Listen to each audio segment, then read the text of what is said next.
Hey everyone, Steven here. I found this lawnmower on the side of the road. Somebody was throwing it away because it's not working. It's not that old, but there's a problem with it. So I'm gonna walk through troubleshooting and figuring out how to fix a lawnmower.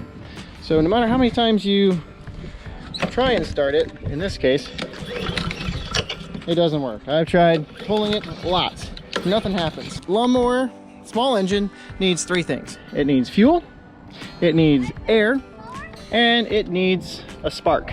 First thing I'm gonna do is drain the old gas that's in it. Gas that's very old will cause the carburetor to gum up. So we're just gonna get rid of that gas, put some new gas in it, and go from there. Okay, so I put new fuel in. First thing to do is just try it with the new fuel, see if it works. Doesn't seem to be working with just new fuel. So like I said earlier, we need air, we need fuel, and we need a spark. This air filter looks pretty clean. It doesn't look like there's any major restrictions. So I don't think that's the problem. We can try with the air filter off though and just see if we can get it to work. Still nothing. Doesn't appear to be a problem with air. Next thing we want to check, because it's easy to check, is see if it's getting a spark. So I'm going to pull this off. It actually felt a little loose. I'm going to actually push it back on a little tighter.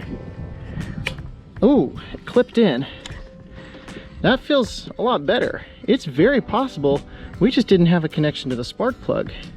Maybe it vibrated off or something. So I'm going to just try it now, see if that works.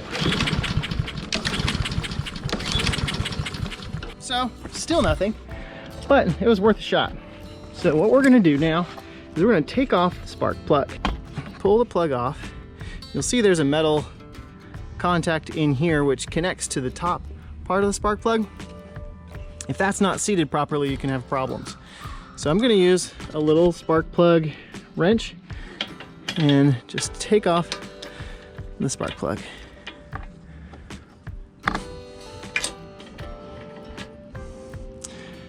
That spark plug looks brand new, but there's something odd about it. The little tip is bent down really close. It almost looks like this spark plug has never been used. So it's possible that once it wasn't working, the previous owner changed the spark plug, but that gap can't be right. That could be the problem. But to test this out, we're actually going to reinsert the tip of the edge of the spark plug into the connector till we hear a click. And then we're going to get a helper to pull on the cord while we look for a spark.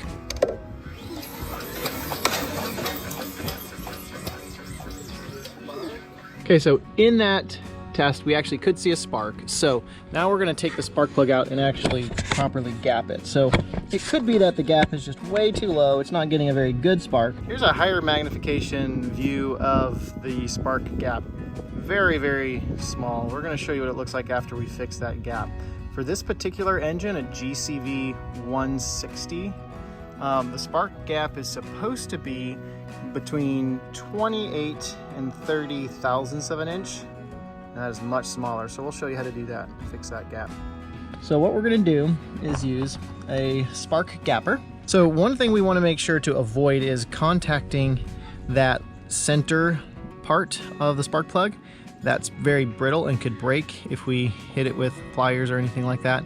So I'm going to carefully take my pliers and put it next to it and open up the gap just a little bit without, so just bending it open just a little bit, and enough to be able to fit the spark gap tester in it. So the spark gap tester has a graduated thickness on the outside, and then it tells you the gap when you stop at that thickness. So you slide it in between the gap, and still too short, it's barely 20 thousandths even after opening it up a little bit. So I'm going to need to open it up some more. Let's see where we're at. So it's a little over 30. You see the mark on that? If you can slide it out, it's pretty close, but I need to make it a little tighter. Yeah, it stops a little over 30, so I'm just gonna push it back down just slightly. Now we're gonna try looking at the gap. It stops pretty close to 30. I like that. Here's a higher magnification view of that gap. You can see it looks much larger now. We're ready to put this back in and try it. The spark plug installed. We're gonna push the connector back on and try it again. Still nothing. So the next thing we're gonna do is insert a little starting fluid directly into the cylinder and make sure that we're getting the right spark at the right time. We're getting closer.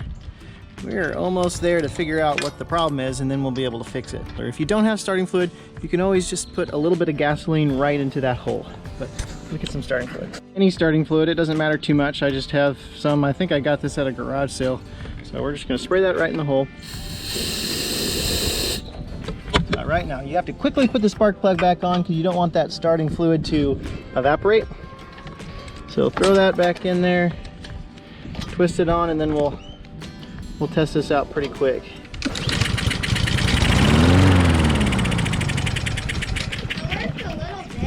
It worked a little bit. So that tells us the starting fluid in the cylinder tells us that we've got fuel in the cylinder and tells us we have a spark. So now what the problem is we're not getting enough fuel into the cylinder. And the next stage in troubleshooting then is going to be taking apart and looking at the carburetor. So in order to do that, I need to take these two bolts off. And you'll see this is going to take off the air filter assembly, and it's also going to loosen up the entire carburetor from the engine. So the air filter housing has a little connector piece of hose back here. We can just pull and take that off. And now we see the carburetor right here comes down. This is a little plastic piece, connects to the opening or the intake of the engine right there. And then here is the carburetor right here. Before we take off the hose, we're going to turn the gas off. There's a little valve here. Now we shouldn't have any gas flowing. And we'll just take off this little snap. It's like a little clip to hold the hose in place. We'll slide that up and we'll twist to get that off. At the same time, we need to disconnect the shaft, this rod that connects all the way to the back, or over here. Yep, little gas came out. We need to twist this way, the rod off, and then we'll take the spring off. Here is the carburetor, and the carburetor sends the gasoline into this part, the intake, and mixes it with air at the right ratio and sends it into the engine. And if it's clogged and gummed up, then it's not going to get the proper fuel into the engine. And that's what it looks like is happening. All this is dry, and we are not getting the engine running for very long. So we're going to go ahead and take apart this. It looks like this carburetor has been attempted to be taken apart already. So that makes me a little concerned. Something else could be wrong, but I see the bolt itself has some teeth that are damaged. That's pretty tight. 10mm took that off, and now the whole carburetor should come apart. And yes, I do see a lot of yellowy stuff in there. It's very possible that the critical parts where fuel needs to go through are coated in that varnish from bad gasoline, and that's what's prohibiting the fuel from getting it where it needs to get. A little difficult to see, but if I look right inside that hole in there, that's really gummed up with junk. This shaft right here comes right out, and that takes the float off. The float regulates how much fuel comes in to the carburetor, and it comes in through that little opening right there. As the carburetor fills up, the float drives this rod right up, and there's a rubber part on this tip of the rod, and that seals so the fuel doesn't come into the carburetor. Occasionally you can't get these cleaned up enough with just your home grade carburetor cleaners. In that case, you can just buy a new carburetor. Some of them are pretty cheap and you can be back in business pretty quick. I need to get the piece that's inside of that shaft. It's got a little flat head section and a hole in it. That is a little pin that helps the flow of gas go straight into the intake, straight up through. So I need to take that out and clean it really good. There we go. All right, so if I'm looking at that now, I don't see any holes there. That most likely is the problem.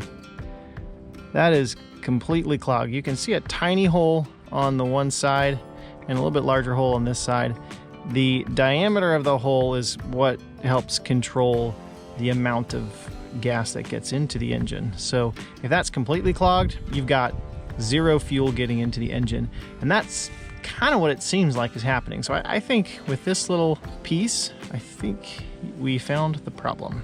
We need to use some pretty strong chemicals. And this is, I found this also at a garage sale. This is some nasty chemicals. So we are going to use some good goggles that cover the entire eye, some gloves. Now, ideally you want some good chemical resistant gloves. These aren't the best chemical resistance. They're great for grease and good for tactile stuff. So I'm actually going to do 2 layers. So we're going to work fast, be careful, and not get this on other parts of our skin.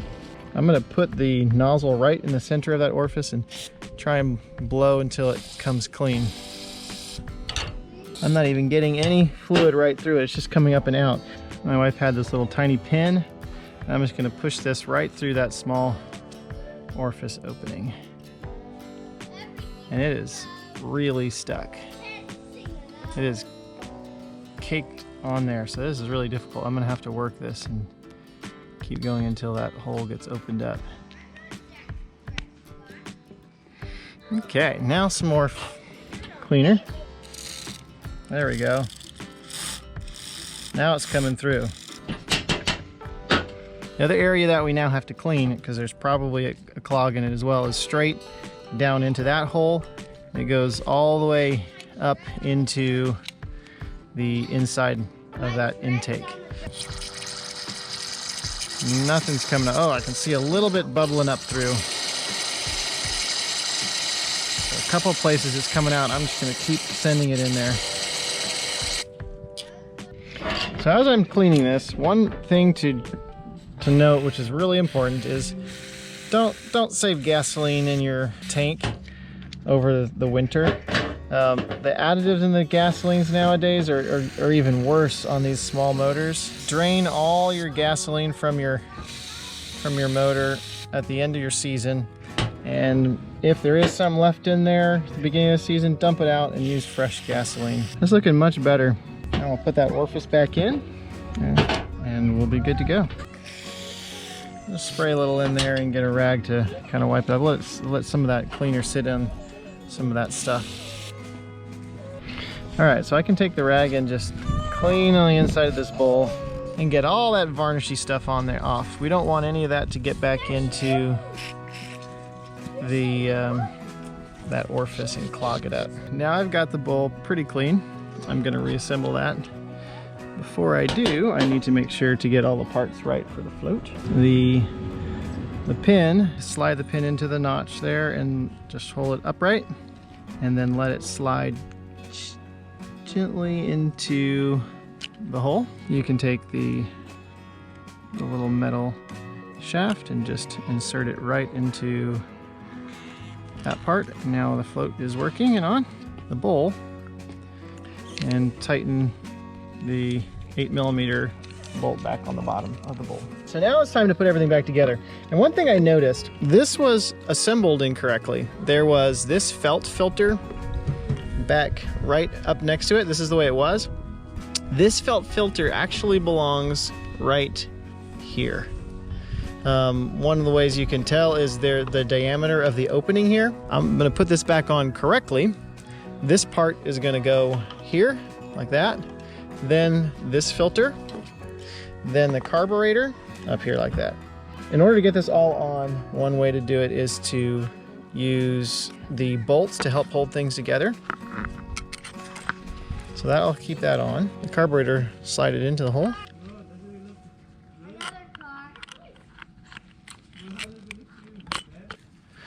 So it's a little tricky. Take that in. That goes in the larger one. Now that I got that in, the spring is going to go in that other opening. There we go. Now we've got both. So now I've got this stack up just like that. I'm going to then insert the felt pad, this guy. Fuel line will come right next to it as well. Push that in. And one thing not to forget is this air hose. It needs to connect to the plastic part of the air filter. Now I'm going to tighten these guys up. We can open the fuel line and we're going to test it out. So let's see if that works.